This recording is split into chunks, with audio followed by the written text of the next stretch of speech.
የመረጥኩት ርዕስ ከምንጾመው ከታላቁ ጾማችን ጋር አሁን የምንማረውን ትምህርት እንድንጨምርበት ነው። ከጾም ጋራ አብሮ የሚወሰድ መድኃኒት ልትሉት ትችላላችሁ። ርዕሴ የተረሳው መቅደስ የሚል ነው። በዚህ ርዕስ ጥቂት ሐሳቦችን አንስተን እንመካከራለን። እግዚአብሔር እንድንተገብረው በሕይወትም እንድንኖረው ቅዱስ ፈቃዱ ይሁንልን። የተረሳው መቅደስ በዚህ ዘመን በእርግጠኝነት ብዙ የእግዚአብሔር ቤተ መቅደሶችን የፈረሱትን እንደ አዲስ እየሰራን ነው። እግዚአብሔር ይመስገን። የተቃጠሉ መቅደሶችን እንደ አዲስ እያደስን ነው። እግዚአብሔር ይመስገን። ምእመናን ተረባርበን ያዘመሙትን መቅደሶች ቀና እያደረግን ነው። ዝናብ የሚያፈሱትን ጣራ እያለበስን ነው። የወየቡትን እያሳመርን ነው። ቤተ መቅደሱን በብዙ እያሳመርንና እያስዋብን ነው። እጅግ ውብ ምንጣፍን እያመጣን ነው። እግዚአብሔር ይመስገን። ግን በዚህች ምሽት ሌላ መቅደስ የረሳነውን መቅደስ ለማስታወስ እሞክራለሁ። ወገኖቼ በእግዚአብሔር ቃል በቅዱሳት መጻሕፍት ትምህርት ቤተ መቅደስ የሚባለው ይሄ ሕንፃ ቤተ ክርስቲያን ብቻ አይደለም። አሁን ያልኳችሁ እየሰራነው ያልነው፣ እያስዋብነው ያለው፣ እያደስነው ያለው ይሄ ቤተ መቅደስ ብቻ አይደለም። ይሄ ህብረታችን፣ ይሄ ጉባኤያችን፣ ይሄ ስብስባችን ራሱ ቤተ መቅደስ ቤተ ክርስቲያን ይባላል። ደግሞም በነፍስ ወከፍ አንድ ምእመን፣ አንዲት ነፍስ እሷ ራሷ ቤተ መቅደስ ትባላለች።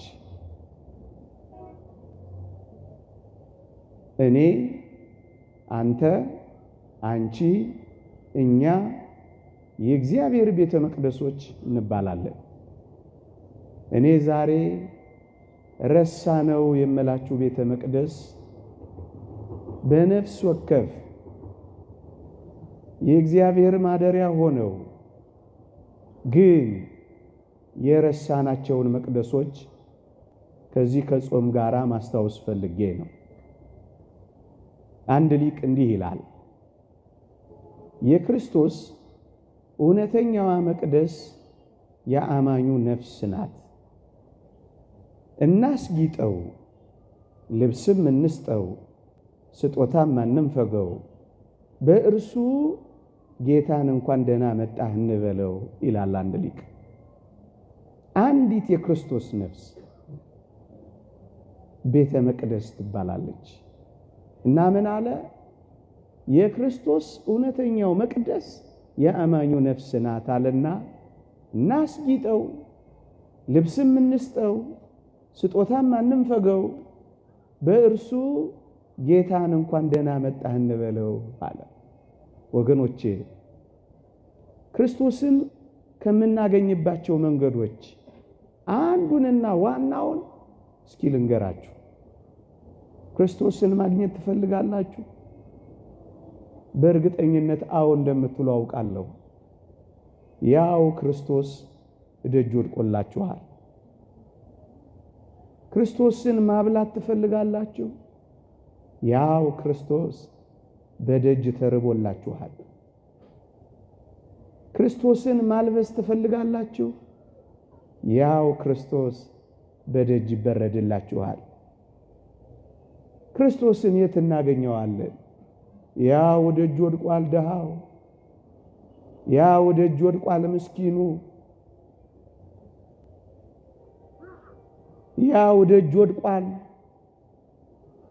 ለዚህ እኮ ነው ታስታውሱ ይሆን ክርስቶስ በመጨረሻው ዘመን በዕለተ ምጽአት ሲመጣ ምን አይነት ትምህርት እንደተማረ፣ ስንት ቀን ጉባኤ እንደተከታተልን፣ ስንት ገዳም እንደተመላለስን፣ ስንት ስብከት እንደሰበክን፣ ስንት ቅዳሴ እንደቀደስን፣ ስንት ነጠላ እንደቀያየርን፣ ስንት አጽዋማት እንደጾምን የሚጠይቀን እንዳይመስላችሁ።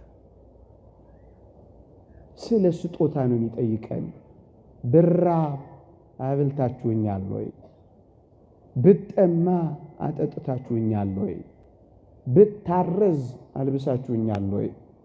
ምናልባት ደጋግማችሁ ስለሰማችሁት ልማድ አድርጋችሁ እንዳታዩት አደራ። የመጨረሻው የድህነታችን ጥያቄ ምን ስጦታ ሰጣችሁኛል ነው የሚለው። እዩ ክርስቲያኖች፣ እኔና እናንተ የዳን ነው በስጦታ ነው። እግዚአብሔር የተወደደ ልጁን ሰጠን ስጦታ። የተወደደ ልጁን ስጋውን ቆረሰልን፣ ደሙን አፈሰሰልን ስጦታ። በስጦታ ነው የዳን ነው። ወደፊት ደግሞ የምንድነው አሁን ባልኳችሁ የስጦታ ቃል ነው። ብራብ፣ ብጠማ፣ ብታረዝ፣ እንግዳ ብሆን የሚል የስጦታ ቃል ነው። በስጦታ ነው የዳን ነው። በስጦታ ነው የምንድነው ወገኖቼ። አንዳንዶች እንዲህ አይነት ትምህርት ስናስተምር ወንጌል አይሰብኩም እንዴ ሊሉን ይችላሉ። ወንጌል ማይከሉ ስጦታ ነው ወገኖቼ። በዳንበት መንገድ ነው የምንድነው። በስጦታ ነው የዳን ነው። በስጦታ ነው የምንድነው። የወንጌልን ማይከል እየተማርን እንደሆነ እንዳትረሱ። ወንጌል ማለት ይቺ ናት፣ መስጠት።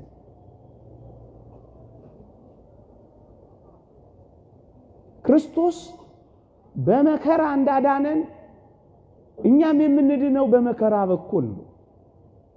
ክርስቶስ በመስቀሉ በኩል እንዳገኘን እኛም ክርስቶስን የምናገኘው በመስቀሉ በመከራው በኩል ነው። በዳንበት መንገድ ነው የምንድነው ያልኳችሁ ለዚህ ነው። እዩ ክርስቶስን ማግኘት ከፈለጋችሁ ያው ወድቆላችኋል ያልኳችሁ ምስኪኑን ደሃ ማግኘት ክርስቶስን ማግኘት ነው። ከድሆች ጋር መኖር ከክርስቶስ ጋር መኖር ነው። ለድሆች ስጦታ መስጠት ለኢየሱስ ክርስቶስ በጎ መዓዛ ያለው መስዋዕት መሰዋት ነው። ይሄ ወንጌል ነው ወገኖቼ። ለዚህ ነው ሊቁ የክርስቶስ እውነተኛው መቅደስ የአማኙ ነፍስ ናት፣ እናስጊጠው፣ ልብስም እንስጠው፣ ስጦታም አንንፈገው ካለ በኋላ በእርሱ ጌታን እንኳን ደህና መጣ እንበለው የሚለው። እቺን እንደ መግቢያ ትይዙልኝና ሊቁ ቅዱስ ዮሐንስ አፈወርቅ በነበረበት ዘመን ሁለቱን ቤተ መቅደሶች ያነጻጸረ ያስተማረበትን ትምህርት ላሰማችሁ። በዚያ ዘመን የነበሩ ሰዎች ለህንጻ ቤተ ክርስቲያኑ፣ ለመቅደሱ፣ ለመንበሩ፣ ለቤተ ክርስቲያን አምዶች እጅግ ለቤተ ክርስቲያን ፍቅር ስለነበረቸው ምን ያደርጉ ነበር መሰላችሁ? ቤተ መቅደሱን በወርቅ አምዶች ያስጌጡ ነበር። ቤተ መቅደሱን መንበሩን በተለይ በሐር ልብሶች ያሸበርቁ ነበር። በተለይ ለምስጢረ ቁርባን መፈጸም ከሚያገለግሉት ነዋያት ጽዋውን የወርቅ ጽዋ አምጥተው ይሰጡ ነበር። እና ዮሐንስ አፈወርቅ ይሄን ካየ በኋላ እንዲህ የሚል ትምህርት አስተማራቸው። በሞቴ ስሙኝ። እንዲህ ይላል። ምን ይላል? ደሃ ወገንህ በረሃብ እየማቀቀ አንተ የጌታን ማዕድ ጠረጴዛ በወርቅና በብር ዕቃዎች ብትሞላው ጥቅምህ ምንድነው ይላል። አያችሁ፣ በዚያ ዘመን ከነበሩ ድሆች ወይም የክርስቶስ እውነተኛው መቅደስ የአማኙ ነፍስ ናት ካላቸው ምስኪኖች ጋር ያነጻጽርና ደሃ ወገን በረሃብ እየማቀቀ አንተ መንበሩን በወርቅና በብር ዕቃዎች ብትሞላው ጥቅም ምንድነው ይላል። ከዛ ይቀጥልና ምን ይላል? ነገር ግን አስቀድመ ደሃውን አብላው፣ ደሃውን አጠጣው፣ እንዲሁም አልብሰው፣ በመቀጠል መንበሩን በፈለከው መልክ በወርቅ ወይም በብር አስጊጠው ይላል። መጀመሪያ ግን እዛ የወደቀውንና የምትረግጠውን ምስኪን አስበው ይላል። ያንን አስጊጠው፣ ከዛ ይሄንን አሸብርቀው፣ አንጀቱ የተጣበቀውን ደሃ አጥግበው፣ ከዛስ እዚህናና በወርቅ ዕቃ ሙላው። መጀመሪያ ግን እዛ የወደቀውን ደሃ፣ እዛ አንጀቱ የተጣበቀውን ምስኪን፣ እዛ የወደቀውን ጉሮሮና ትናጋው የተጣበቀበትን ደሃ አርካው። ከዛስ እዚህናና የፈለከውን አድርግ፣ አሸብርቀው፣ አስጊጠው፣ አሳምረው፣ ሰንግለው። መጀመሪያ ግን እዛ ያለውን ደሃ አትርገጠው። ያንን ረስተህ አትምጣ። እንደውም ይቀጥልና ምን ይላል መሰላችሁ? ለደሃው ጠብታ ታክል ቀዝቃዛ ውሃ እንኳን ሳትሰጠው የወርቅ ጽዋን ስጦታ አድርገህ ለእግዚአብሔር ታመጣለታለህን? አካሉን የሚሸፍንበትን እራፊ ጨርቅ ለደሃ ወገን ነፍገኸው መንበሩን በወርቅ ግምጫ ጨርቅ ታስጌጠዋለህን? እንዲህ በማድረግ አምላክህን በስጦታ ትሸነግለዋለህን ይላል። ያኛው በውሃ ጥም ተቃጥሏል። እዚህ የወርቅ ጽዋ ብታመጣ እግዚአብሔርን ልትሸነግለው ነው ብሎ ይገስጻቸዋል። ያኛው ራፊ ጨርቅ አጥቷል። እዚህ ሐር ጨርቅ ብታመጣ ማንን ልታስቀና ነው ይለዋል። መጀመሪያ ያኛውን አትርገጠው፣ መጀመሪያ ያኛውን አትናቀው፣ መጀመሪያ ያኛውን አትርሳው። ከዚያ ዚናና በፈለከው መልኩ አስጊጠው ይላል። እንደውም እንዲህ ይላል ካነሳውነት ጋር አብሮ የሚሄድ የክርስቶስ አካል ጨርቅ አጥቶ በብርድ እየተጠበሰ በመንገድ ዳር ወድቆ የወገን ያለህ እያለ አንተ የቤተ ክርስቲያን አምዶች በወርቅ በመለበጥ ጌታን ደስ የምታሰኘው ይመስላል ይላል። እዛ የወደቀው የክርስቶስ አካል ነው፣ እኔ ነኝ የሚለው። ያኛውም የክርስቶስ ሥጋ ነው፣ እዚህ ያለውም የክርስቶስ ሥጋ ነው። ያኛው አካሉ ነው፣ ይሄም አካሉ ነው። ያንን ራፊ ጨርቅ ነፍገኸው ይሄንን ደግሞ ባህር ጨርቅ ብታስጌጠው ጥቅም ምንድነው ነው የሚለው። አያችሁ፣ ሁለቱን ያነጻጽራል ያልኳችሁ ለዚህ ነው። እዩ፣ ያኛውን አካሌ እኔ ነው የሚለው። ብራ እኔ፣ ብጠማ እኔ፣ ብታረዝ አላለበስከኝም እኔ ነው የሚላቸው ድሆች። እዚህ ያለው ሥጋዬ አያችሁ፣ ያም ሥጋው ይሄም ሥጋው።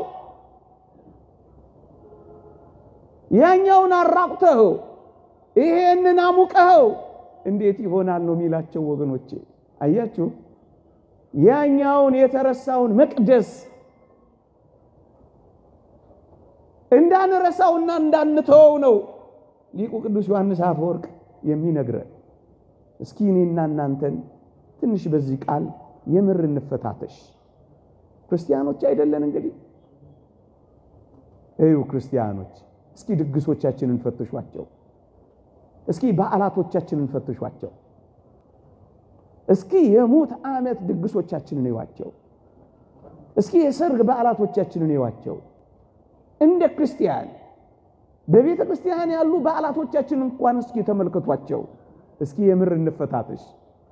ክርስቶስ ይገኝበታል፣ እግዚአብሔር ይጠራበታል። የፊት ወንበር የሚለቀቀው ለክርስቶስ ነው ወገኖቼ። እስኪ የምር እንነጋገር። የእግዚአብሔር ቃል እንዲህ ይላል፣ ግብዣ ባደረክ ጊዜ ድሆችንና ጉንድሾችን አንካሶችን እውሮችንም ጥራ፣ የሚመልሱት ብድራት የላቸውምና ብፁዕ ትሆናለህ፣ በጻድቃን ትንሣኤ ይመለስልሃልና ይላል። ድግሶቻችን የፊት ወንበሩ ለማን ነው የሚለቀቀው? እውነት እንነጋገር ከተባለ እንካ በንካ አይደል ነገሩ።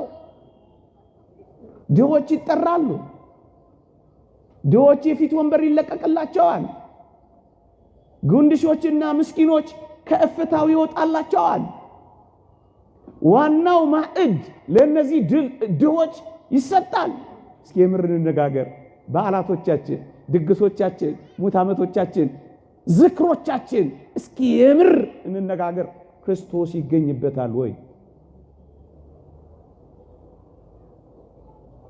እውነት እንነጋገር።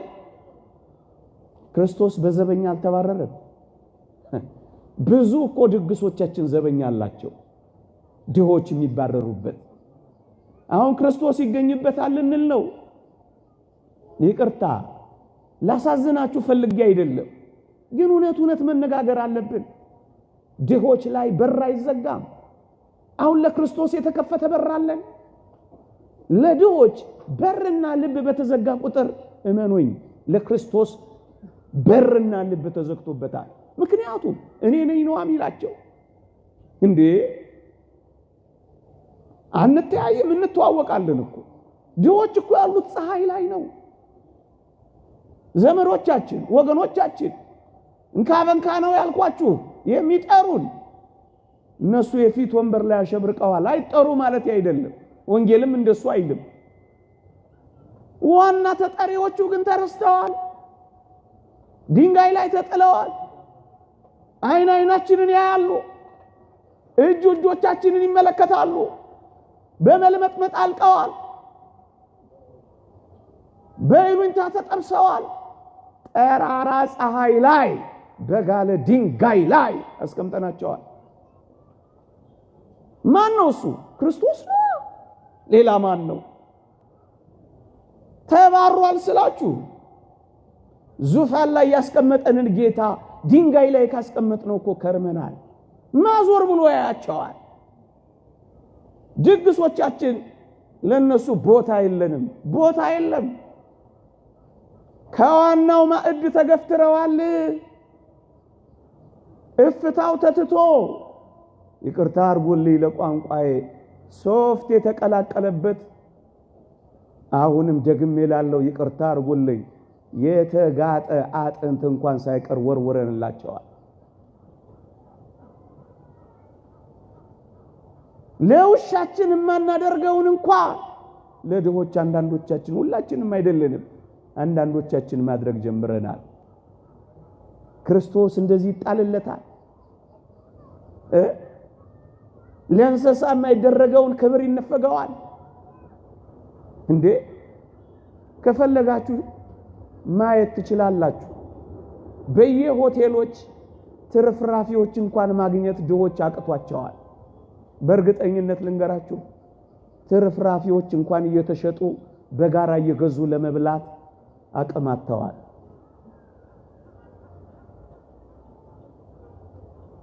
ትርፍራፊ እንኳን እስኪሸጥ ድረስ በከተማችን ሆኗል። የታል ታዲያ ወንጌል? የታል ታዲያ ክርስትና? የታል እውነታችን ወገኖቼ?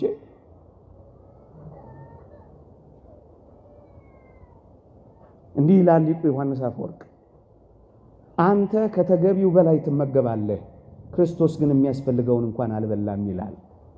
እንዲህ ባሉ የጾም ወራቶች እውነት እንነጋገር ከተባለ እንኳን በጾም ወራቶች በሌሎችም ወራቶች ከተገቢው በላይ መብላታችንን እያወቅን 3 ቀንና በዛ ያለ ቀን ረቧቸው የሚያድሩ ሰዎች እንዳሉ አናውቅም?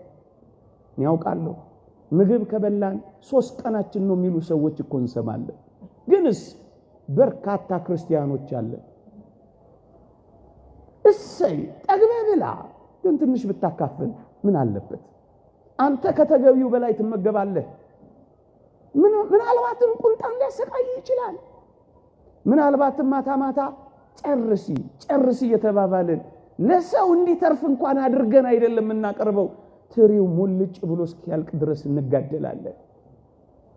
ጆችስ የሚያስፈልጋቸው ደረቅ ዳቦ እንኳን የሚሰጣቸው የለም። ወገኖቼ ለምን ጾም እንደምንጾም ታውቃላችሁ? መራብን እኮ እንድናውቅ ነው። የጾም አንዱ ጥቅሙ በመጾማችን ምክንያት መራብን እንድንለማመድ ነው። የተራበች ሰውነት ደግሞ ለሚራብ ትራራለች። የጾም ማይከሉ ምን ይመስላችኋል? ክርስቶስን ለማገልገል መራብ ነው። ጠዋት የምትራቡት ከሰዓት ልናጠራቅመው እኮ አይደለም፣ ልንሰጠው ነው። በቃ የኛ አይደለም። አንተ ከተገቢው በላይ ትመገባለህ። ክርስቶስ ግን የሚያስፈልገውን እንኳን አላገኘም። አንተ የተለያዩ ኬኮችን ትበላለህ፣ እርሱ ግን የደረቀ ቁራሽ ዳቦ እንኳን አልበላም። አንተ የተጣራ የወይን ጠጅን ትጠጣለህ፣ ነገር ግን እርሱ ቀዝቃዛ ኩባያ ውሃ እንኳን ነፍገዋል። አንተ በለሰለሰና በተለበጠ አልጋ ላይ ትተኛለህ፣ ነገር ግን እርሱ በውጭ ሆኖ በቁር ያልቃል። አንተ ለክርስቶስ የሆኑትን ገንዘቦች ሁሉ ጨርሰህ ወስደሃል። ምእመናን እግዚአብሔር ያሳያችሁ፣ ልዑል ያመልክታችሁ። እቺን ከተማችንን ተመልከቷት። እዚህ ሜክሲኮ መሄድ ትችላላችሁ። ቤንዚል የሚስቡ ማስቲሽ እያሸተቱ ናላቸው የዞረ ህፃናት አታገኙ። ወደዚያ ወደ ጊዮርጊስ ወጣ በሉ፣ ተደርድረው የምታገኟቸው ምግብ ፍለጋ ራሳቸውን ለመቸርቸር የቆሙ ምስኪኖች ስንት ናቸው? ግን የሁሉ ማይበር አለ።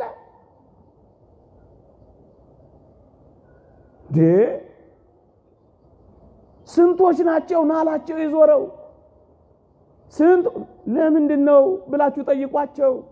ብርድ ስለበረደን ነው ይሏቸዋል። ለምንድነው ማስቲሽ የምትስቡት በሏቸው ስለጠየቋቸው ነው። ሲርበን ያስረሳናል ይሏቸዋል።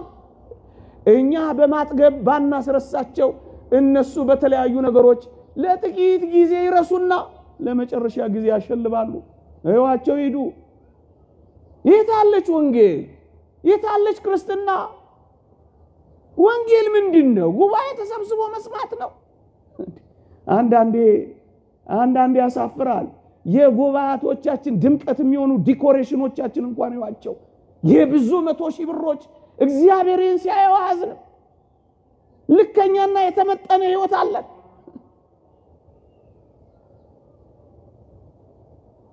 እሰይ በለሰለሰና በአማረ ፍራሽ ላይ ተኛ፣ ግን ቢያንስ አንድ ብርድ ልብስ ጣል የሚያደርግለት አለ። ክረምት አዲስ አበባ ውስጥ የሚሞቱ ብዙ አረጋውያንና ህፃናት እንዳሉ ታውቃላችሁ። ስታቲስቲክስ አንብቤ ነው የምነግራችሁ፣ ዝም ብዬ አይደለም። ለምን? ዝናብ ይወርድባቸዋል። ድሆችን የምናስጠልልበት ቤት የለንም። አንድ ሰው ነው እየታገለ ያለው ታውቃላችሁ። ውርጩ፣ ጎርፉ፣ ዶፉ ይወርድባቸዋል። ከዛስ ያሸልባሉ። እንደውም እኛ አንዴ ግፈኞች እንሆናለን። በጣም ደስ የሚለን መተኛት ዝናብ ሲመጣ ነው። ያኔ ነው ለሽ ብለን የምንተኛው። ዝናብና ዶፍ ሲመጣ ያኛውን ምስኪን ግን ማሰብ የለም። ብድግ በሉ አንድ ጊዜ ወጣችሁ። ክቡር አባታችን በረከቶ ጸሎቶ ትደርብን።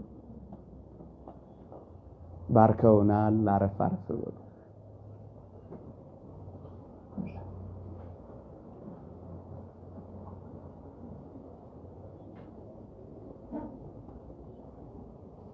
ተሰሙኛላችሁ? ልቀጥል? ትንሽ ታገሱኝ እና ቁጭ በሉ።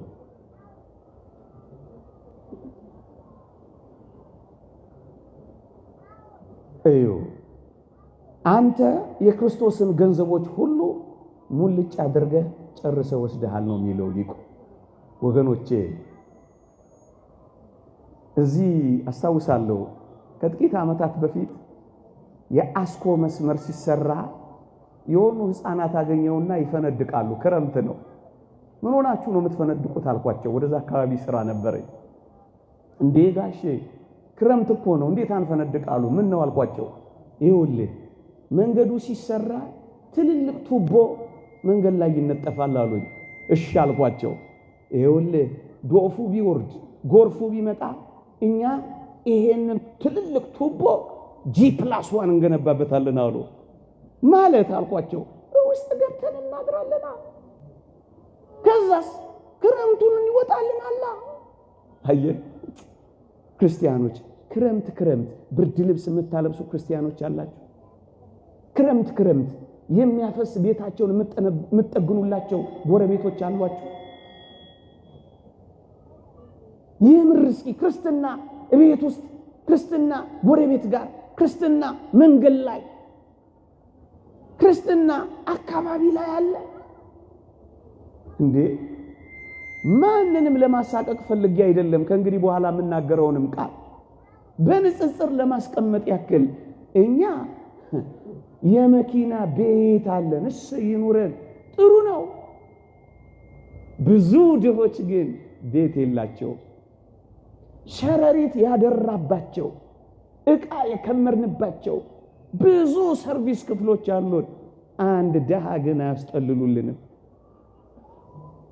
መኪናችን አጣቢ ያላት ድሆች የሚታጠቡበት ቤት እንኳን የላቸው። በጎርፍ በቆሻሻችን ነው የሚታጠቡት። ይቅርታ አድርጉልኝና የኛን ቆሻሻ ያጸዳ ውሃ ለነሱ ቆሻሻ ሲሆን እኮ አይተናል።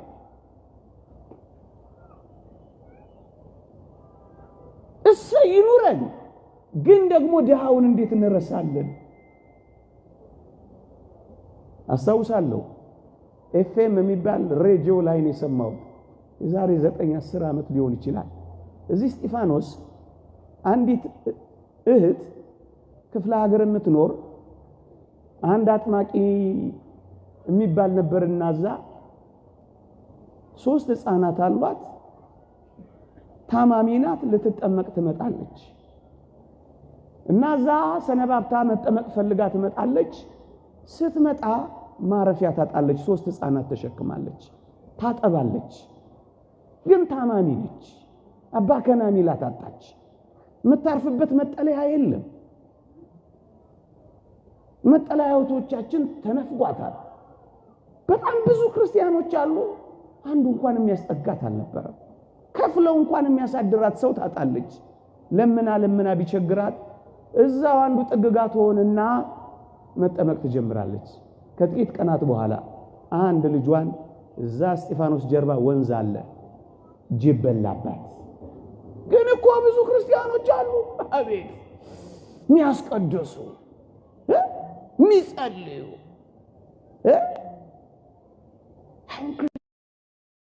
ክርስትናለች። እንደው ላሳቅቃችሁ ላስጨንቃችሁ ፈልጌ አይደለም። የምር ግን ማሰብ አለብን።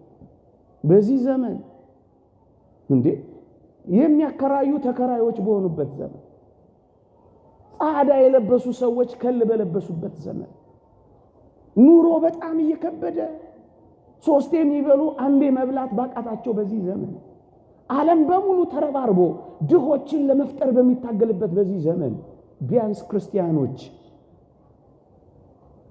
እያንኳኳን መመካከር የለብንም? በልተሃል ወይ? በልተሻል ወይ? እዛ ህንድ ማላንካራ የምትባል ቤተክርስቲያን አለች፣ የኦርቶዶክስ ቤተክርስቲያን። የመጀመሪያው ጥያቄያቸው ቁርስ በልተሃል? ምሳ በልተሃል? እየሰማችሁኝ ነው? ደህና ውለሃል አይደለም እኮ የሚሉት፣ በልተሃል ወይ? በጣም ብዙ መከራ ስላሳለፉ የትኛውንም ሰው ሲያገኙ በልተሃል? ምን ነው እንደዚህ ብንባባል በዚህ ዘመን? ረሃብ የለመደ ሰውነት ያላቸው ብዙ ናቸው። አንዳንድ እህቶች ይላሉ እኔስ እችለዋለሁ፣ ልጄም ረሃቡን እየለመደችልን ነው የሚሉ እንሰማለን እኮ ወገኖቼ። ቢያንስ 3 የምንበላ አንዱን ለሰው አንሰጥም። የታለች ጾም? የታለች ወንጌል? የታለች ፍቅር? የታለ ክርስቶስ? ክርስቶስ ከኛ ጋር አለ። ከጾም ጋር ይሄ ካልተደረገ የታለች ጾማችን? የተወደዳችሁ ኦርቶዶክሳውያን ቁም ሳጥናችን በእርግጠኝነት በመቀየሪያ ልብሶች ተጨናንቋል። ይሁን እሺ፣ ጥቂት መቀየሪያ ልብሶች ይሁኑ። ቢያንስ አንድ ልብስ እንኳን ለድሆች የምናካፍለው የለም። እሺ ዕቃ ይበርክትልን፣ ጥሩ ነው ይሁን፣ ይሄም መጥፎ አይደለም። ግን ልዋጭ ከምንቀይርባቸው ዕቃዎች አንዱን ልብስ ድሆችን እራፊ ጨርቅ ጣል አናረግም። ብዙ በምንለብሳቸው ልብሶችና ጌጦች ብዙ ድሆችን ማስቀናት አለብን። እውነት እንነጋገር ከተባለ ድሆች ፀሐይና ብርድ ይፈራረቅባቸዋል። አንዳንዶች በሞዴል መፈራረቅ ተጨናንቀናል። ግማሹን ብርድ፣ ግማሹን ሞዴል፣ ግማሹን ብራንድ፣ ግማሹን ብርድ ያጨናንቀዋል። ይሁን እሺ እናድርግ። መጥፎ አይደለም፣ ክፉ አይደለም ማማር። ግንስ በመጠን አይሆንም። እንዲህ የሆነ የሚቀጥል ይመስላችኋል? ድሆች በተራቡ ምስኪኖች በተጨነቁ ቁጥር ምን ሊሆን እንደሚችል አታውቁም ወገኖቼ። እውነት እንነጋገር ከተባለ ብዙዎቻችንን የሚወክል አይደለም አሁን ማወራው። አንዳንዶቻችን በአንድ የማዕድ ሰዓት 3 ማዕድ ሁሉ አለን፣ ግፈኛ ካልሆነን በቃ። ስታርተር የሚባል አለ፣ ለዋናው ማንሸርሸሪያ ሆድ ማዘጋጃ ቀለል ማረጊያ ስታርተር ነው የሚባል። ከዛስ ዋናው ማዕድ ይመጣል፣ ደሞ እሱ በርከት ይላል፣ እሱንም እናነክታለን። ከዛስ አስጀምረናል ከዋናው ማዕድ ቀምስ። ከዛስ ደሞ መበተኛ አለ፣ ደሞ ይዘው መሄድ እኮ አትፈልግ ዴዘርት ነው የሚባለው። በቀን አንድ ጊዜ የሚበላ በ3 ቀን አንድ የሚበላ ባለበት በአንድ ሰዓት 3 ቀን በዚህ ዘመን አረ ልከኛ ነው። በመጠን ብን አላህ አንዱን እንኳን ብናካፍለው ቴካዊ አድርገን ወስደን ብንሰጠው። እሺ ይሄን ሁሉ አናድርግ። በወር አንድ ደሃ ምን መጸውተው የለን። በቀን ተውት፣ በሳምንት ተውት፣ በወር አንድ ደሃ ቤታችሁ ይጎበኛል። ክርስቶስ ይመጣል። ይመጣል ወይ? ቤታችሁ ክርስቶስ አለ ወይ? የታለች ወንጌል? የታለች ሕይወት ወገኖቼ? የታለች? እውነት እንነጋገር ከተባለ እንዲህ ይላል አንድ ሊቅ፣ ክርስቶስ በረሃብ ምክንያት ለሞት ከተቃረበ በጌጥ አጌጥ ያሸበረቀው ማንነት ላንተ ምንድነው ይላል። አዎ ፍቅር ማለት እኮ ይሄ ነው፣ መስጠት። በቃ ክርስቶስ በረሃብ ምክንያት ለሞት ከተቃረበ ያንቺ ወርቅ ምንድነው እህቴ? በቀደም አንዲት ሴት አይቻለሁ ለበለዚህ የመቄዶንያ የስጦታ መርሃ ግብር ላይ ፀሐይ በልቷል፣ ጉልበቷ ከርቷል፣ ከልጅነት የሰበሰበችው ወርቄ ለነሱ ነው። ወንጌል ማለት ይሄ ይመስለኛል። ድሆችን በወርቅ ማስቀናት ይገባል። በረሃብ ለሞት ምክንያት በረሃብ ከተቃረበ እነዚህን ጧፎች ግን ትንሽ ደቂቃ ልታጠፏቸው ትችላላችሁ ከቻላችሁ። ባትለምዱ ጥሩ ነው። ጉባኤ አይደለም፣ የእግዚአብሔር ቃል አይደለም፣ ይከበር አይገባም። ይልቅ የእግዚአብሔር ቃል በልባችን እንዲበራና እንዲነድ ደቂቃ እንፍቀድለት። የግድ ማብራት ካለባችሁ ደግሞ ወጣ ብላችሁ አንድ ጥግ ይዛችሁ አብረታችሁ መሄድ ካለባችሁ ስለት ካለባችሁ አላውቅም እሱን ዝርዝሩ ትንሽ ደቂቃ ብቻ ለእግዚአብሔር ቃል እንዲነድ ፈቃዳችሁ ይሁን። ከቻላችሁ ካልቻላችሁ አብሮ ግን አይመስለኝም።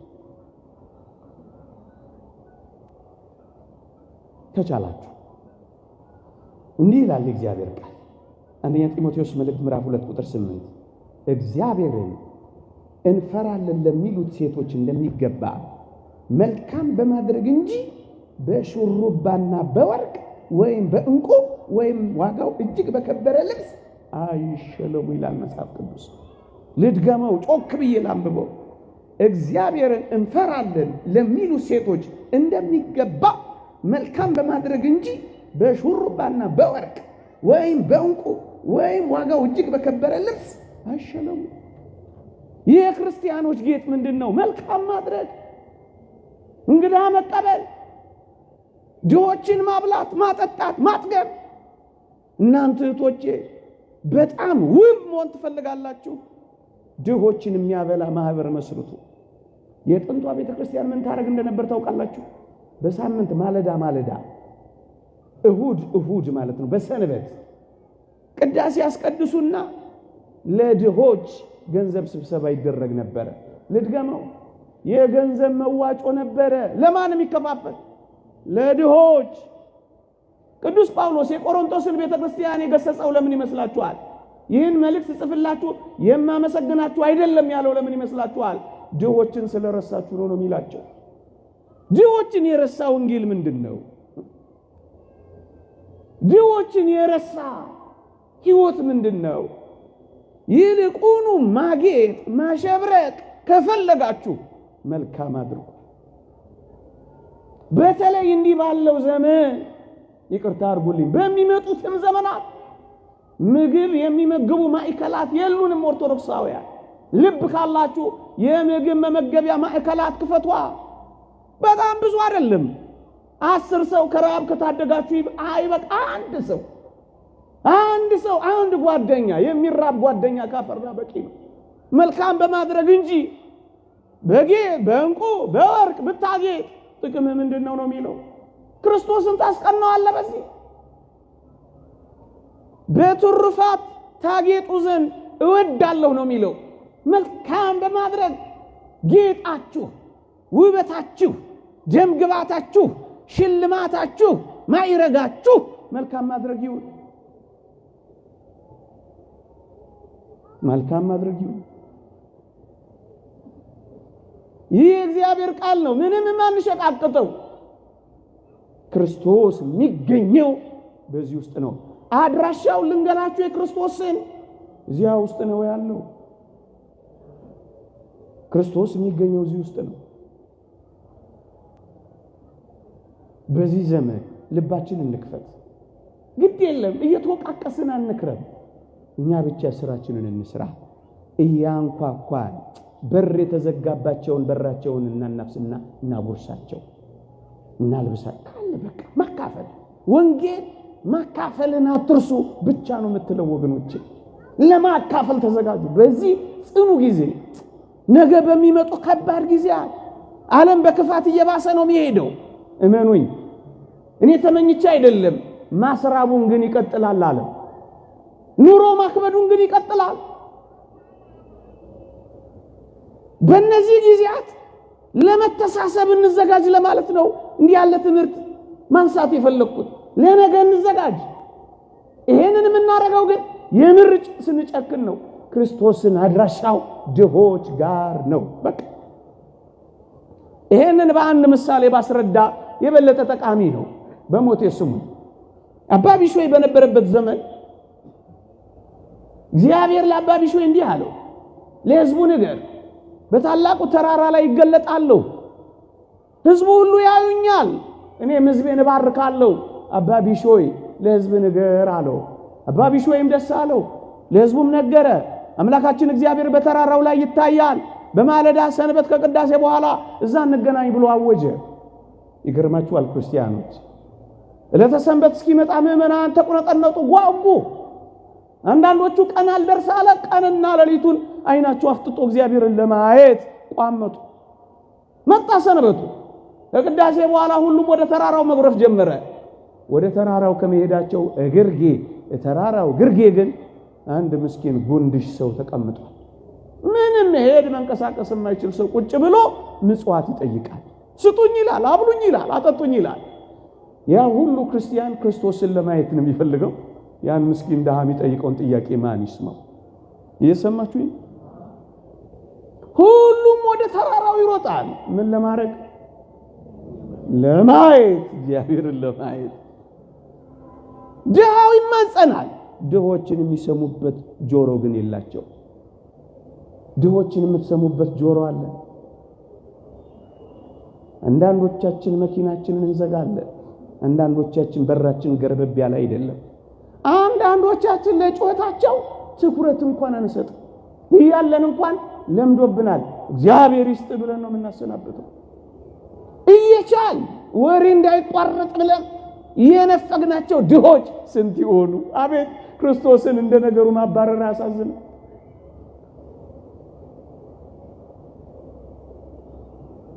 ሁሉም ወደ ተራራው እየተንደረደረ ወጣላችሁ። እውነተኛ ታሪክ ነው የምነግራችሁ።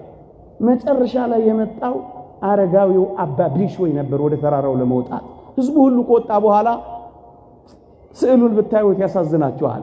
መቋሚያውን ይዞ ተራራው ግርጌ የደረሰው አባ ቢሾይ ነበር። ከዛ ምን ሆነ መሰላችሁ? ያ ጉንድሽ ምስኪን ሰው አባቴ ሆይ የት ነው የምትሄደው አለው።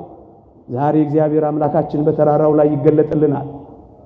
አምላካችንን ለማየት ነው የሚሄደው አለው። አባቴ እባክህን እኔም አምላኬን እንዳይ ፍቃድ ይሆን ይዘህኝ ሂድ አለው። በእውነት ስዕሉን ተመልከቱት፣ እንዴት ይደንቃል።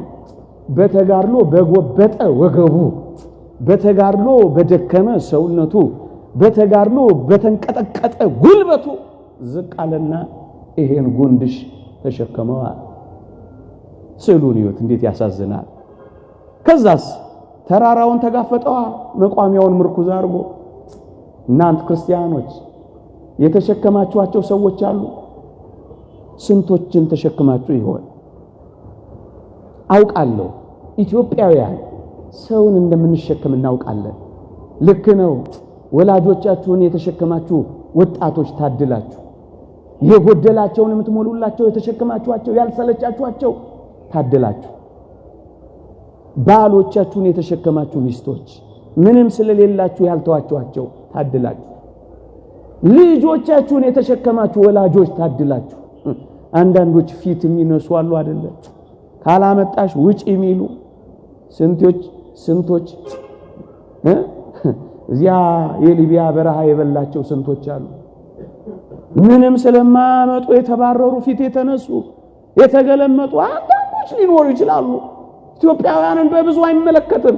ግን ትሸከማላችሁ ወይ? ወንድሞቻችሁን ትሸከማላችሁ? ዛሬ ሊያጣ ይችላል፣ ነገ ያገኛል። አሁን ግን እሸከመዋለሁ ብላችሁ ብዙ ነገር እኮ ነበር ምናምን እያላችሁ ማትመጻደቁ እህቶቻችሁን የተሸከማችሁ ዘመዶቻችሁን አቤት ታድላችሁ። ያጡትን የነጡትን ዕውቀት ኖሯቸው እዚህ ግባ የማይባል ይሄ ዓለም ዕውቀት እንደሌላቸው የጣላቸውን የተሸከማችሁ አባ ቢሾይን ተመልከቱት። የጎበጣችሁ ካላችሁ ምንም አልጎደለባችሁ። ክርስቶስን አይታችሁታል። ክርስቶስን አግኝታችሁታል። በእርግጠኝነት ነው የምንላችሁ። በርከክ ብላችሁ ተሸከሙ። ሰራተኞቻችሁን ትሸከማላችሁ። ተውድዶች አጠገባችሁ ያሉ ምንም የሌላቸውን ሰዎች ትረዳላችሁ ወይ? ትሸከማላችሁ ወይ? አንዳችሁ ለአንዳችሁ ሸክም ነው የምትሆኑት። አንዳችሁ ለአንዳችሁ መሸከም ነው የምትችሉት።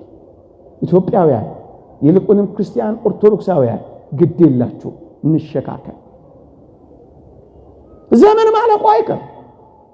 ብዙ አይደለም አጭር ነው። 3 ምግብ የበላው በአንድ ጊዜ በቀን 3 የበላው በ3 ቀን አንዴ የበላው እመኑኝ እየኖርን ነው። የላመ የበላው የጣመ የጠጣው አሸር ባሸር የበላው እመኑኝ እየኖርን ነው። ምንም ለውጥ የለው። ሁሉም ይረሳል።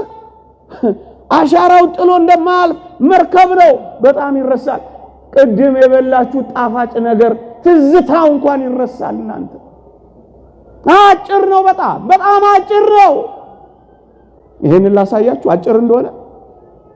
የአንድ ምግብ የአይን ውበቱ ስታዩት ያለው ውበትና የምግብ ግርማ ሞገሱ በእጃችሁ ጠቅልላችሁ አፋችሁ እስክትጎርሱ ድረስ ነው። ከዛ በኋላ ታዩትም።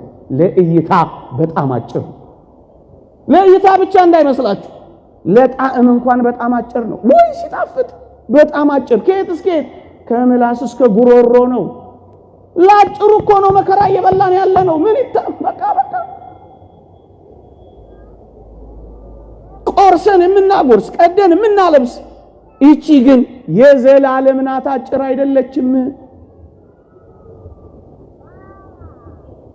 አጭር አይደለችም በፍጹም አባቢሽ ወይ ተሸክሞ ኖረ ኢትዮጵያውያን እንደሚሸከሙ እናውቃለን በቅርቡ የሰማሁትን ታሪክ ልንገራችሁ አንድ ወላጅ አባት ነው ለልጆቹ ምሳሳን ጥቅጥቅ አድርጎ ይሰጣል አሉ ቋጥሮ ይልካቸዋል አባት እሱስ የሚበላው ስለሌለ ባዶ ምሳሳን ይዞ መስሪያ ቤት ይሄድላቸዋል ከዛስ ምሳሳ ሲደርሱ ሌሎች ሁሉ ከፈት ሲያረጉ አውቋሉ በፌስታል ምሳሳኑን ይዝና በመካከላቸው ይንጎራደዳል ምን ለማለት ይጃለው እኮ ቀላል ሰው አረጋችሁኝ እንዴ ይላል እየሰማችሁኝ ነው እኔ ትንሽ ቆይቼ ነው የምበላው ይላል ግን ምንድነው ባዶ ነው ልጆቹን ያጠግባል እሱስ ይራባል ነው መሸከም አንድ አሉ ማታ ለሚጠጡበት ለሚያጌጡበት ወገኖች አታጊጡ አትዋቡ ግን እያልኩ አይደለም እግዚአብሔር በሚያውቀው ግንስ በመጠን አይሆነ ለጥፍር የሚወጣ ወጪ እንዴት ይደንቃል ለሚቀጥል ጸጉር የሚወጣ ወጪ ኢንቨስት የሚደረገው ፋብሪካ ይመስላል አንዳንዶች ጋር ምን ነው ግፍ አልሆነ ራሳቸውን ማኖር ያልቻሉ ብዙዎች ባሉበት ክርስቲያኖች እንዲህ ያደርጉ ይገባል አንዳንዶች አንገስጽም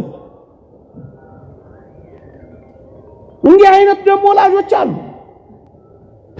እጃቸውን ሻካራ አድርገው እየተንቀጠቀጡ እየሰሩ ልጆቻቸውን የሚያጠግቡ ታድለው እነሱ በበረሃ በብዙ ተቃጥለው ወላጆች ልጆቻቸውን ሰማይ ያደረሱ ደግሞ የሚመሰገኑ አሉ አቤት ታድለው መሸከም ማለት ይሄ ነው ንስሐ አባቶች ልጆችን መሸከም የልጆቻቸውን ረሃብ የሚያውቁ ንስሐ አባቶች የልጆቻቸውን ረሃብ መሸከም አለባቸው ያንደኛው ልጃቸውን ጥጋብ ያውቃሉ ያንደኛው ልጃቸውን ረሃብ ያውቃሉ እንዳይጠግብ በልኩ እንዳይራብ ደግሞ በመጠኑ አከፋፋይ ሊሆኑ የሚገባቸው ንስሐ አባቶች እዚህ ላይ ሊሰሩ ይገባል በባጋቸው ዳቦ ይዘው የሚዞሩ ካህናት እንዳሉ እንሰማለን ለተራቡ ልጆቻቸው የሚያበሉ ወንጌል ማለት ይሄ ነው ሌላ ወንጌል ምንድነው አሁን ይሄንን ያወራነውን ሁሉ አንድ ሰው ካልኖረበት ምን ትርፋለሁ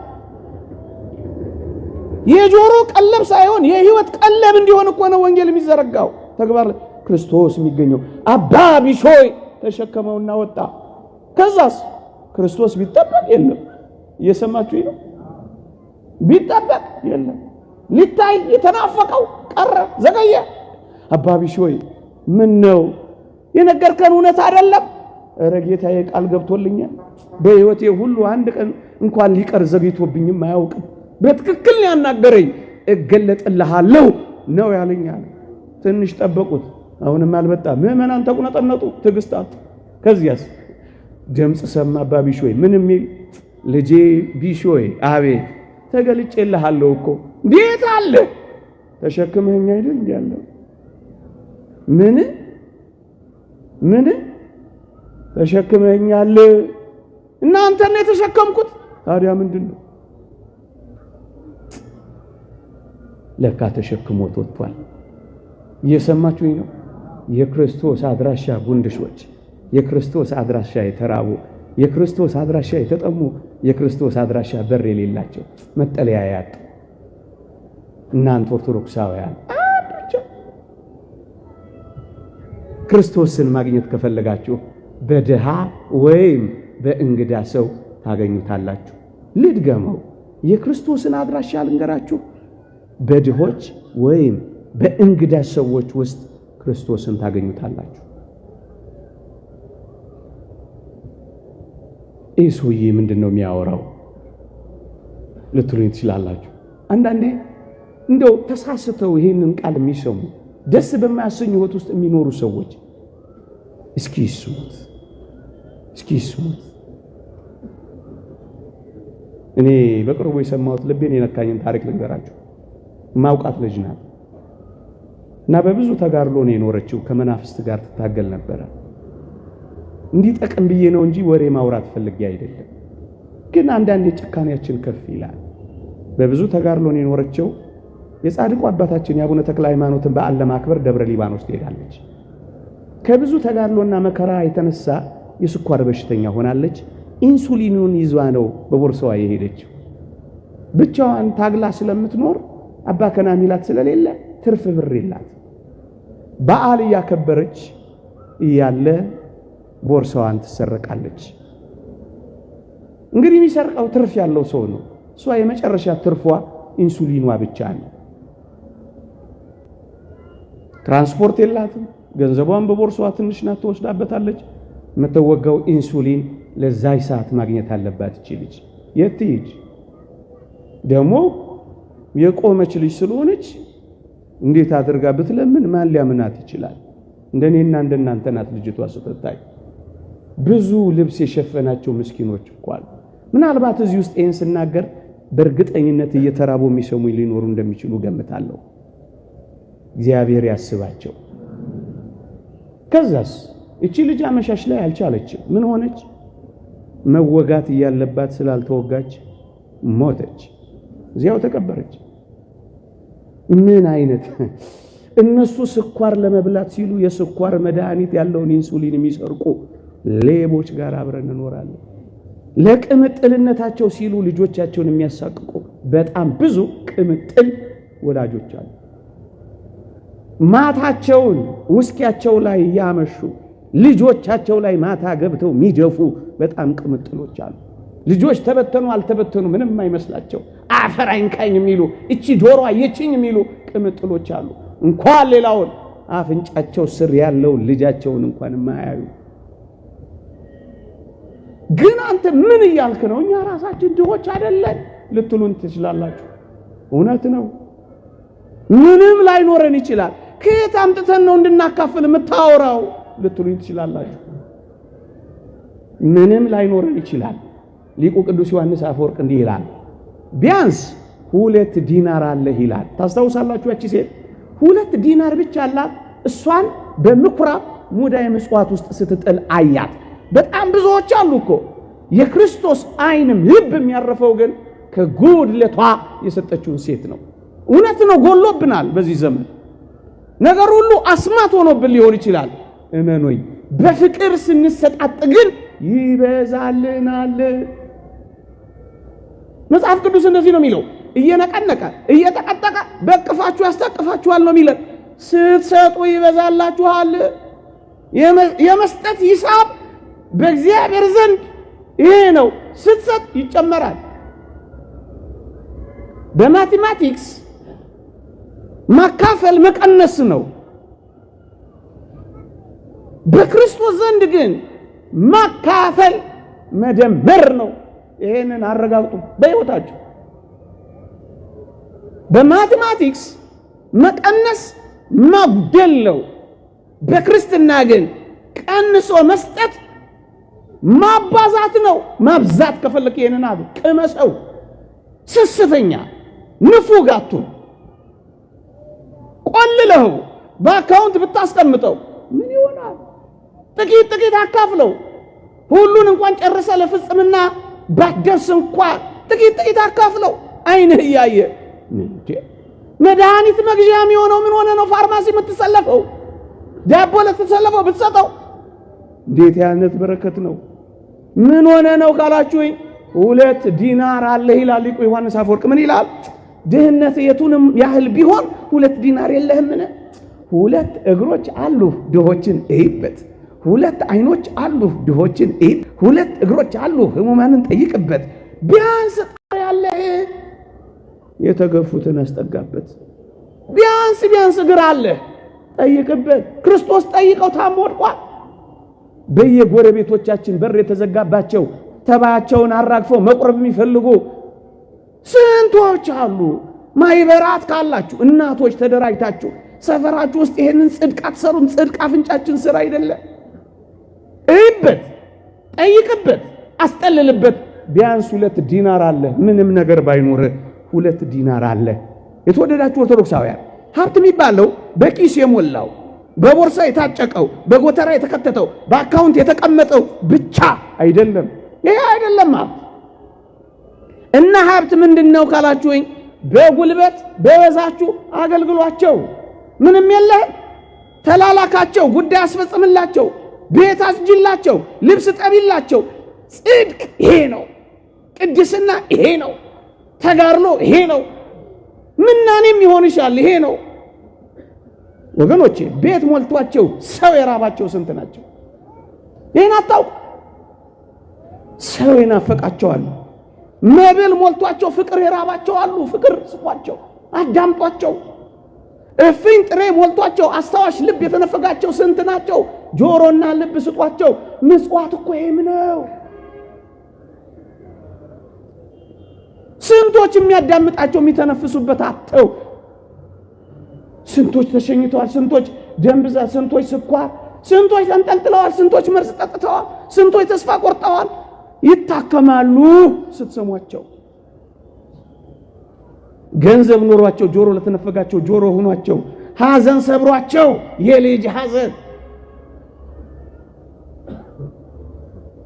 የማጣት ሐዘን ሰብሯቸው ጥቂት ማስታወስ ከሰጠናቸው፣ ዕውቀት ያላችሁ ብር የሌላችሁ የድሆችን ልጆች አስጠኑበት፣ ቱቶር ስሩበት፣ በሳምንት 1 ሰዓት አስጠናበት። ምጽዋት ነው፣ ስጣቸው። እስኪ ልጠይቃችሁ፣ ዮሐንስ አፈወርቅ የሚጠይቀውን ነው። ተአምራት ማድረግ ይበልጣል ወይስ ምጽዋት መስጠት ይበልጣል ብዬ ብጠይቃችሁ እርግጠኛ ነኝ ብዙዎቻችን የምንናፍቀው ተአምራት ማድረግን ወይም የእግዚአብሔርን ቃል መስበክን ነው። እጅግ የሚበልጠው የእግዚአብሔር ጸጋ ግን ምን እንደሆነ ታውቃላችሁ? ስጦታ መስጠትን ነው፣ ምጽዋት መስጠትን። ትልቁን ጸጋ ነው ዛሬ የምናወራው፣ ትልቁን ወንጌል። ለምን መሰላችሁ? ሲያስተምር ተአምራት ስታደርግ አንተ ከእግዚአብሔር ትበደራለህ ይላል። ምጽዋት ስትመጸው ስጦታ ስትሰጥ ግን አንተ ለእግዚአብሔር አበዳሪው ነህ ይላል። ታዲያ ማን ይበልጣል? አበዳሪ ተበዳሪ? በቃ ከጸጋ ወደ ጸጋ ከኃይል ወደ ኃይል ያሸጋግራችኋል። ምክንያቱ እንዲህ ስለሆነ አለ ቢያንስ እግር አለን፣ ቢያንስ አይን አለን፣ ቢያንስ ጣራ አለን፣ ቢያንስ ጉልበት አለን፣ ቢያንስ ወዝ አለን፣ ቢያንስ የምንሰራው ጥቂት ነገር አለን። የለንም እንዳትሉ። ደግሞ ብዙዎቹ የሚፈልጉት ፍቅር ነው ታውቃላችሁ። ያጠግባቸዋል፣ አስታዋሽ ያጠግባቸዋል። ከሁሉ በላይ የሚሰብራቸው የሚበሉት የሚጠጡት ማጣታቸው አይደለም፣ ፊት ማዞራችን፣ መስኮት መዝጋታችን፣ ሽታቸውን መጥላታችን፣ አባከና ለማለታችን እሱ ይሰብራቸዋል። ክርስቶስን እንደዚህ አናድርገው። ሀብት ካለስ አሁን ምንም ነገር የለንም እንደምንል የነገርኳችሁ። የሆነ ነገር ካለስ የሆነ ነገር እግዚአብሔር በሀብት ላይ ከሾመህስ፣ እግዚአብሔር ጥቂት ነገር ከሰጠሽስ፣ እንዲህ በሉ ይላሉ ሊቃውንት፣ በሀብት ላይ እግዚአብሔር የሾመኝ እኔ እንዳከፋፍልለት ነው። አከፋፋዮች ነን። እደግመዋለሁ፣ የክርስቶስን ገንዘቦች ሁሉ ለኔና ለናንተ ጭርስ አድርገን እንድንወስድ አይደለም፣ እንድናከፋፍል ነው እግዚአብሔር የሰጠን። ይሄው እኔ አሁን ትንሽ ያለችኝን እየመጸወትኩ አይደለም፣ ደግሞ እናንተ ትመጸውታላችሁ። እግዚአብሔር ሁሌ ይሰጠን የለ ካለ ሁሌ ትሰጣለህ። ዛሬም ነገም እግዚአብሔር ዛሬም ነገም እየሰጠህ አይደል እንዴ? ፀሐይን በቀን ጨረቃን በሌሊት ውሆችን ነፋሳትን ሁሉ ጊዜ እያበላ ሁሉ ጊዜ እየሰጠህ አይደል እንዴ? አንተም እንደ እግዚአብሔር እንድትሆን ሁሉ ጊዜ እንደውም ከፍ እናድርገው ሐሳቡን። የኔ የምንለው ነገር እንኳን ምድር ላይ የኔ የምንለው የብቻችን ነገር እንኳን የለም። እዩ ፀሐይን፣ ታላላቅ ጸጋዎችን ፀሐይን የኔ የሚላት ማን? ጨረቃንስ የኔ ልትሏት ትችላላችሁ? የኛ አይደለች? የምር ክርስቲያን መሆን ስትፈልጉ ያላችሁ ሀብት የጋራችን ይሆናል፣ የሁላችን። ያንተ ኪስ የኔም ይሆናል። ረሃቤን ታስታግስልኛለህ፣ ጥሜን ታረካልኛለህ፣ መንገላታቴን ታስቆምልኛለህ፣ እራፊ ጨርቅ ትጥልልኛለህ። ብዙ አይደለም የጋራችን ይሆናል። ታላላቅ ጸጋዎችን የኛ የምንል ከሆነ ታናናሾቹን የኛ ማድረግ ላይ ነው የምንሰራው ወገኖቼ። እንዲህ በል ይላል ማር ይስሐቅ፣ እንደውም ግሩም ቃል ይናገራል። በዝናብ ያበቀለው በፀሐይ ያበሰለው የእግዚአብሔር ገንዘብ ነው ብለህ በትህትና መጽውተው ይላል። የኔ አይደለም የማን ነው? እንዳልተቀበለ ሰው የምትመካው አንተ ማን ነው ይላል ንዑድ ክቡር የሚሆን ሐዋርያ ጳውሎስ ብዙዎቻችን ኩሮችና ተመኪዎች ሆን የሆነ ነገር ስለሰጠን እግዚአብሔር ባለቤቱን ሁሉ ረሳ። የእግዚአብሔር ቃል እንዲህ ይላል፣ በልብስ ጌጥ አትታበይ፣ በከበርክበትም ወራት ራስን አታኩራ ይላል። ትዕቢተኞች ሆን ስናገኝ ኩሮች ሆን ተመጻዳቂዎች ሆን ሌላ አድርገን ራሳችንን ፈጠር። መድኃኒት የሚገዛላቸው ያጡ ስንት ናቸው? መታከም እየቻሉ ያልታከሙና የሞቱ ስንት ናቸው? ስንቱን ማውራት እንችላለን። የሚፈታ ችግር የተወሳሰበባቸው ስንት ናቸው? ገንዘብ ብዙ እንዲሰራ ነበር የተሰጠው፣ ግን ለራሳችን ብቻ አጠራቀሙ። ሶስተኛ የመጨረሻው ምክሬ ነው ለዚህ ምሽት፣ ሀብትህን በጣም ትፈልገዋለህ፣ ንብረትህን በጣም ትወደዋለህ፣ ገንዘብን በጣም ትወዳለህ። እንግዲያውስ አንድ ምክር ልምከርህ ይላል አንድ ሊቅ። እኔ ገንዘብን በጣም የምትወዱ እጃችሁን አውጡ ብላችሁ ደስ ይለኝ ነበር፣ ግን አንዳንዶቻችሁ ያው ጉባኤ ስለሆነ ቤተክርስቲያን ስለሆነ አትወዱም አይደል? አትወዱም አይደል? ለምን ልፈትናችሁ እጅ አውጡ ብዬ? ምን በወጣኝ እናንተን ፈተና ልፈትን? የፈተና ጣቢያ አላረገውም መቼም ይሄን ጥያቄ ጠይቅ። ግን ምክሩን ብቻ እናስተላልፍ። የሊቃውንቱን ምን ይላሉ? ገንዘብህን በጣም ከወደድከው ሀብትህን በጣም ከፈለከው ይላሉ በድሆች ሆድ ውስጥ አድርግና ወደ ሰማይ ላከው። እየሰማችሁ ነው? ወዴት ላከው? በጣም የምትወዱት ከሆነ የድሆችን ከርስ መባ አድርጎ የሚቀበላት ስጦታ መባ ምጽዋት ናትና በድሆች ሆድ ውስጥ ወደ እግዚአብሔር ወደ ሰማይ ላኳል። በጣም ትወዱታላችሁ ሀብታችሁ፣ በጣም ትወዱታላችሁ ገንዘባችሁ፣ በጣም ያስፈልጋችኋል ንብረታችሁ፣ ወደ ሰማይ ላኳል። እየሰማችሁ ነው? ወዴት ላኳል? ፈቃደኞች ናችሁ? ወደ ሰማይ። በዚህ በምድር ላይ ብታስቀምጡት ብልና ዝገት ይበላዋል፣ እውነት ሐሰት። በዚያ ግን ብልና ዝገት አይበላውም፣ እውነት ሐሰት። በዚህ ብታስቀምጡት ሌቦችን ይስባል፣ አጥሩን ጥሰው ግድግዳ ምሰው ግንብ አፍርሰው ጉድጓድ ቆፍረው ይሰርቁታል፣ እውነት ሐሰት። በዚያ ግን የሚደረመስ ግንብ የለም፣ በዚያ ግን የሚቆፈር ጉድጓድ የለም፣ በዚያ ግን የሚዘለል አጥር የለም። የሚበልጠው ቦታ ምን በሉት? ላኩት። በጣም ትወዱታላችሁ፣ እዛ ይጠብቃችኋል፣ ላኩት። የምርን እንነጋገር ላይ መስላችሁ ይችላል፣ ተረት የሚመስላችሁም ሊኖር ይችላል። ግን የተረጋገጠ እውነት ነው ምን ነግራችሁ። የምንጨምረው ቲዮሪም የምናገኘውን ፍልስፍና የለንም። ባንክ ከማስቀመጥ በላይ ድሆች እርቃን ላይ አስቀምጡት። አክሲዮን ከመግዛት በላይ ድሆች ሆድ ውስጥ አድርጋችሁ ላኩት። የት ይጠብቃችኋል? የት? በሰማይ። እስኪ ልጠይቃችሁ፣ መጽሐፍ ቅዱስ ላይ አልዓዛርና ነው የሚባሉ ባለጸጎች በዚህ በሉቃስ ወንጌል ምዕራፍ 16 ላይ እንዳሉ ታውቃላችሁ አይደል? ተምራችኋል አይደል? እስኪ ልጠይቃችሁ፣ በሞቴ ልጠይቃችሁ። መጽሐፍ ቅዱስ እንዲህ ይላል ባጭሩ፣ አልዓዛርም ሞተ፣ መላእክትም በአብርሃም እቅፍ ወሰዱት ይላል። ወዴት? ወደ ሰማይ። እሺ፣ አልዓዛርም ሞተ፣ ከዛስ መላእክትም ወደ አብርሃም እቅፍ ምን አሉት? ስለ ባለጸጋው ሲናገር ምን ይላል መሰላችሁ? አካፍሎ አያውቅም። አልዓዛር አፍንጫው ስር ተመልክቶት አይቶት አያውቅ። ከዛ ምን ሆነ መሰላችሁ? ስለ ባለጸጋው ሲናገር ባለጸግነት በራሱ የሚነቀፍ ነገር አይደለም። አደራ ሲወጣ ጥቂት ባለጸጎች መጣችሁ አንገቴን እንዳታንቆኝ። ባለጸግነትን አይደለም ምን ነቅፈው፣ ንፉግ ባለጸግነትን ነው ምን ነቅፈው። እየሰማችሁኝ ነው? ቃለ ማካፈልን ነው ምን ነቅሰው። ስለ ባለጸጋው ሲናገር መጽሐፍ ቅዱስ ምን ይላል መሰላችሁ? ባለጸጋው ግን ሞተ ካለ በኋላ ተቀበረ ይላል። ሰምታችሁኛል? እስኪ ልጠይቃችሁ፣ እንደ አልዓዛር መሆን ትፈልጋላችሁ? እንደ ነዌ እንደ ባለጸጋው? ጮክ ብላችሁ ንገሩኝ። የምራችሁን ነው? አልዓዛር እኮ በደዌ ነው ዘመኑን የጨረሰው። ሰምታችሁኛል? አልዓዛር እኮ ዘመኑን በድህነት ነው የጨረሰው። እንደ አልዓዛር ወይስ እንደ ነዌ? ምን ነው ድምጻችሁ ሳሳ? ድሃ እኮ ነው። ይሁን እንደ አልዓዛር እንዴ? ውሾች ቁስሉን ሲልሱለት የሚያባረርበት እኮ ጉልበት አልነበረው። እንደ አልዓዛር እንደ ነዌ የምራችሁን ነው ተው።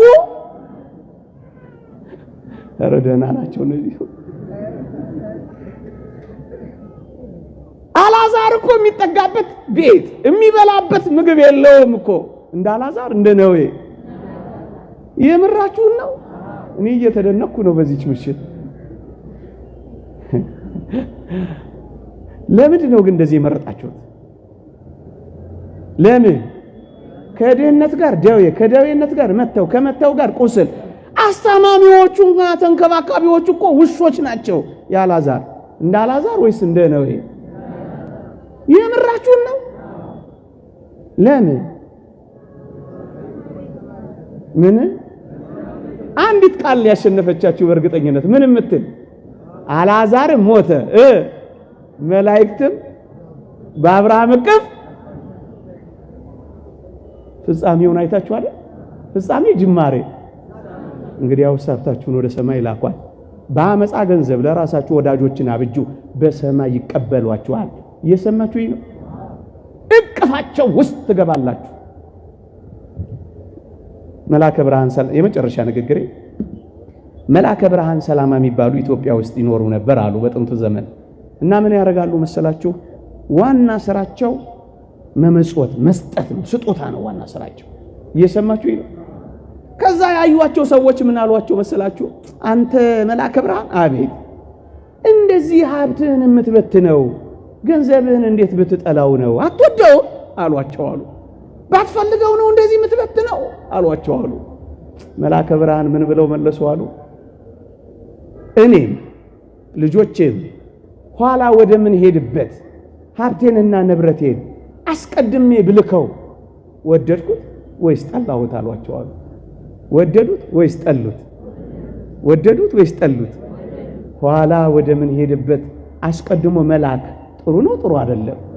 ሀብታችሁን ከፈለጋችሁ ንብረታችሁን ከፈለጋችሁ አስቀድማችሁ በድሆች እርቃን ላይ በድሆች ሆድ ውስጥ አስቀድማችሁ ወዴት ላኩት? ወዴት ላኩት? ይልቁንም በዚህ ዘመን አደራ ብዙ እየተወቃቀስ ብዙ እየተወጋገዝ እየኖርን ሊሆን ይችላል። እውነት ነው፣ ሁሉ ነገር ከብዷል። አንድ ነገር በማድረግ ግን አንዳችን ለአንዳችን ማቅለል ይገባል። እንተሳሰብ። ይቆየን። የእግዚአብሔር ቸርነት የእመቤታችን አማላጅነት የቅዱሳን በረከት ረድኤት አይለየን። እንድንኖረው እግዚአብሔር ይርዳን። አሜን።